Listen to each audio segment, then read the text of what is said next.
Bueno, Olis, les voy a hacer la clase de auscultación pulmonar.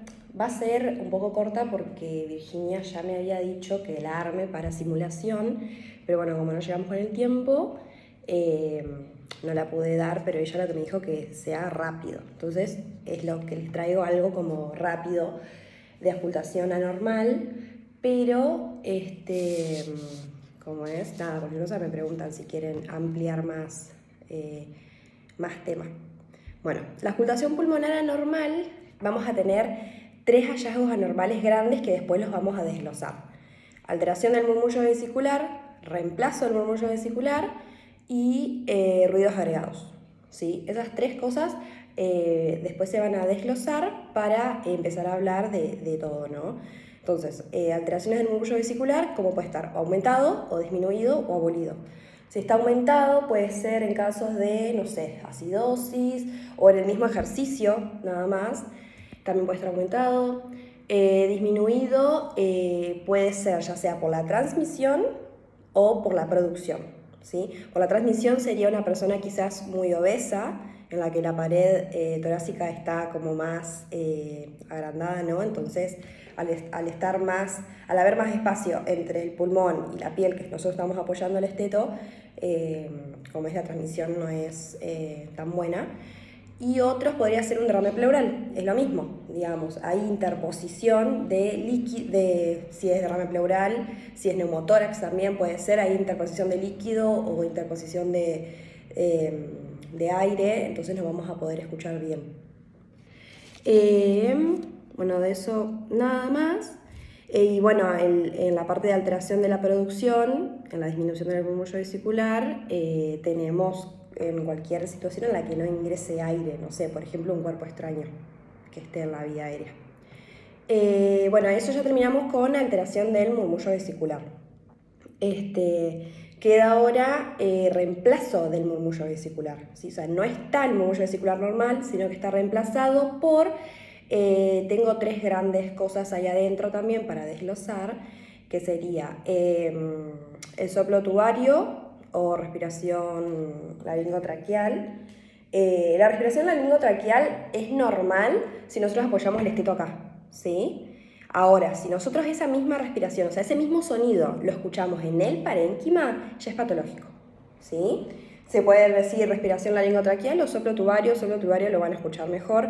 ¿Por qué? Porque es terreno muy característico de la neumonía, ¿sí? La neumonía tiene 4 fases, fase de congestión, fase de hepatización roja, hepatización gris y de resolución. No sé si ya dieron neumonía, pero esas fases son muy importantes porque primero va a cambiar su fisiopatología en esas 4 fases y otra que según la fase de que esté nosotros vamos a auscultar distintas cosas en el, ¿cómo es?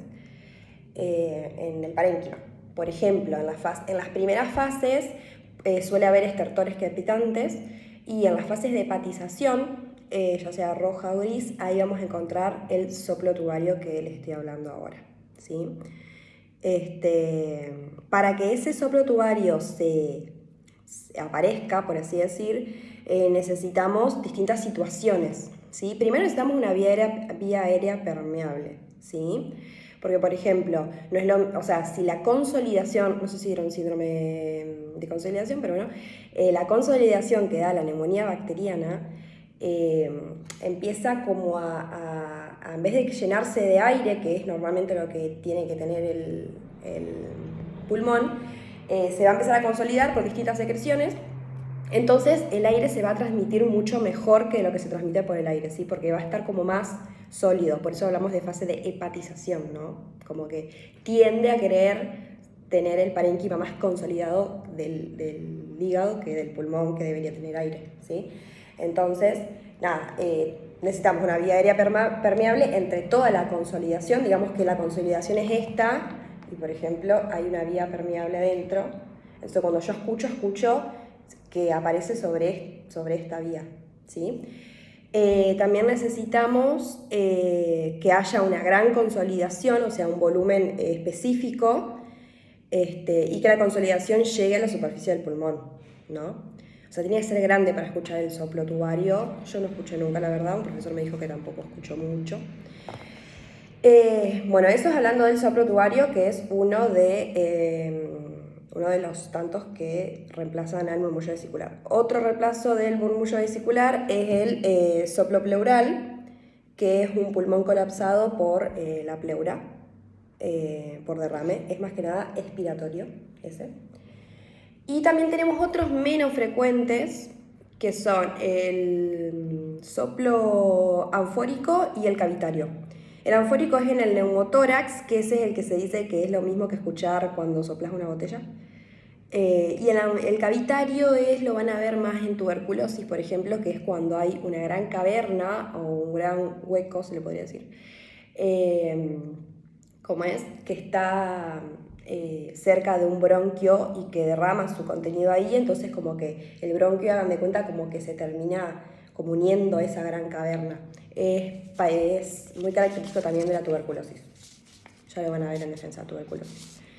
Y ya hablamos de 3, hablamos de ocultación pulmonar, teníamos, volviendo, alteración del murmullo vesicular, ya dije pues que ha aumentado, disminuido. Tenemos reemplazo del murmullo vesicular, que ahí hablamos de, ¿cómo es? Del soplo tubario, del soplo pleural y todos esos. Y el tercero son ruidos agregados. Sí, o sea, vamos a escuchar el murmullo, pero también vamos a escuchar ruidos agregados. Acá es donde vienen las sibilancias, los roncus y los estertores y el frote pleural, ¿sí? Bueno, empezando por sibilancias y roncus, tengan en cuenta que las sibilancias son muy características del asma y también en cuarto van a ver que son también características de la bronquiolitis, ¿sí? Son más que nada, las sibilancias son más que nada periféricas, a diferencia, por ejemplo, del roncus, que es en corbata, se dice, porque el roncus es más para patrimonio de la vía aérea como más ancha, ¿no? Las sibilancias son de un tono más alto, como son más agudas, porque acuérdense que es como más periférico, entonces el árbol bronquial, al empezar a ser más periférico, se hace más pequeño, ¿no? Entonces, por eso son más finitas, por así decir, el tono. Y los roncus son más graves y de tono bajo, porque acuérdense que al ser en corbata, como es de la vía aérea más ancha, por así decir. Si hablamos de roncus y sibilancias, los vamos a juntar dentro de esos ruidos agregados, son como... Está roncus y sibilancias en uno, está frote pleural en otro y está estertores en otro, ¿sí? Hablando de sibilancias y roncus, siempre van a ser patrimonio de una obstrucción, ¿sí? Ya sea por espasmo, en el caso del asma, ya sea por secreciones espesas o descamación de la vía aérea, como puede ser en la bronquiolitis, como es, y bueno, o por ejemplo un edema de las vías aéreas también puede aparecer. Son más que nada en expiración porque responden al efecto Venturi, que se le dice, no sé si lo dieron en biofísica o no, que dice que un fluido en este caso el aire, al pasar por un tubo, en este caso la vía aérea, aumenta su velocidad y disminuye su presión.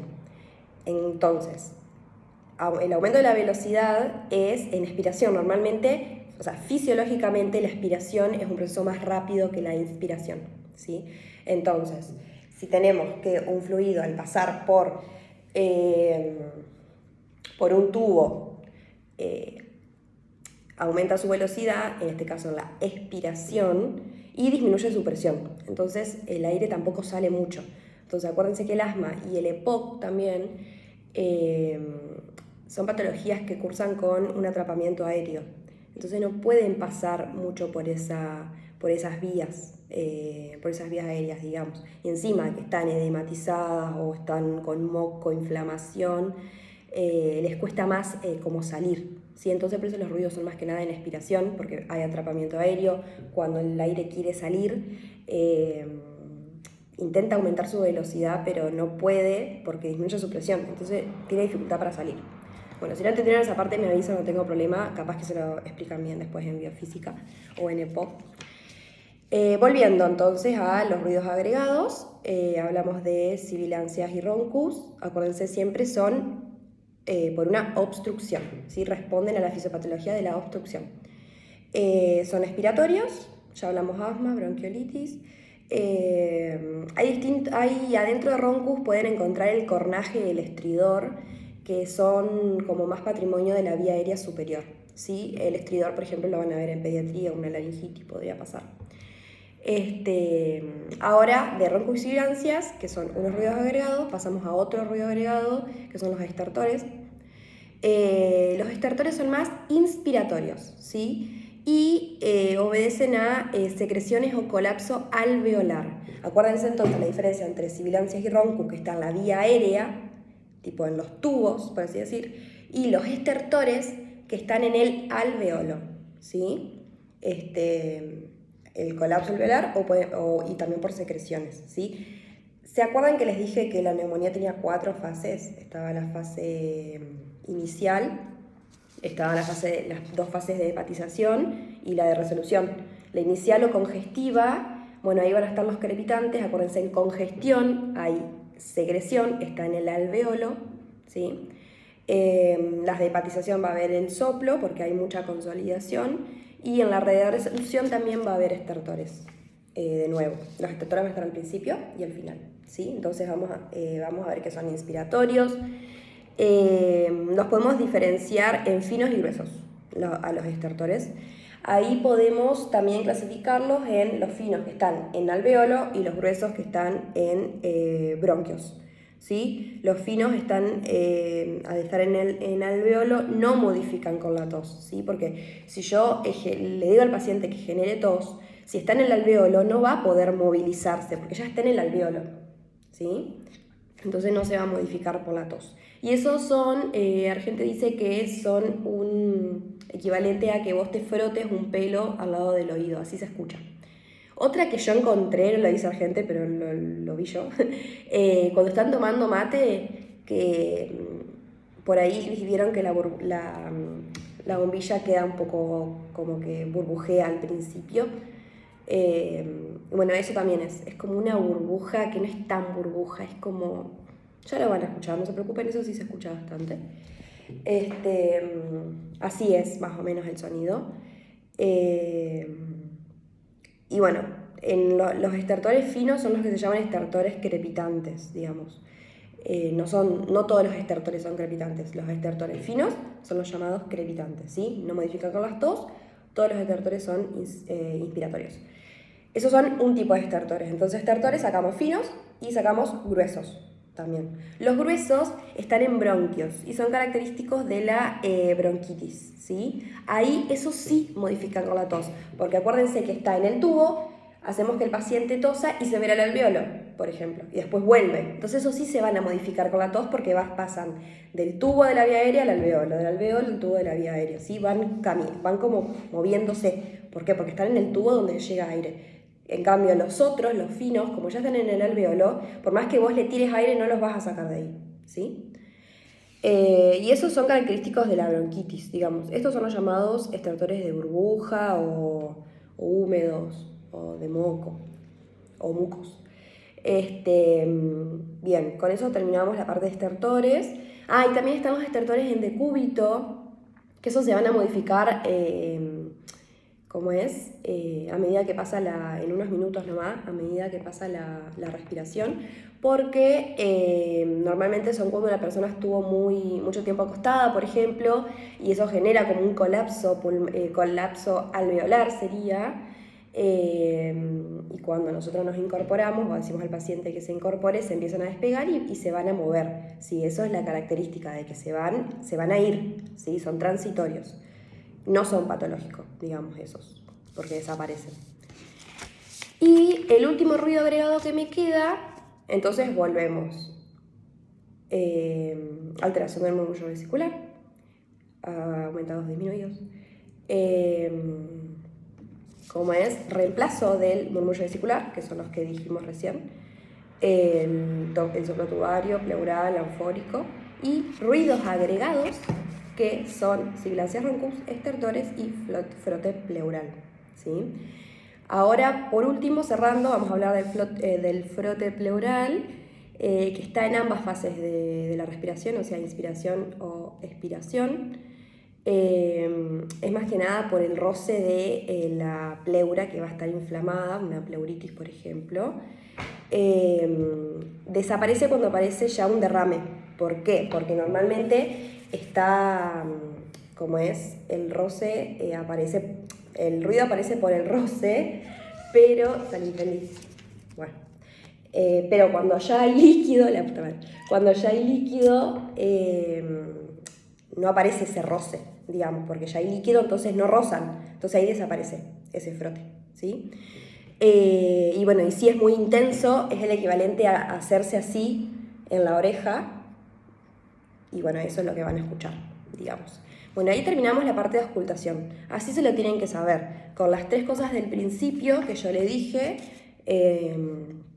y desglosándolos, bueno, acá está esto, acá está lo otro. Después, bueno, a medida que vayan sabiendo más patologías, se van a poder ir dando cuenta en dónde están, ¿sí? Pero no se preocupen, eso es lo que tienen que saber, ¿sí? Así que bueno, cualquier cosa me avisan. Es muy cortita la clase, es lo que dice Argente, pero bueno, es lo que a mí Virginia me dijo que tenían que saber y que yo les podía dar. Si necesitan que se lo haga más extenso, no tengo ningún problema, ¿sí? Así que bueno, buen domingo.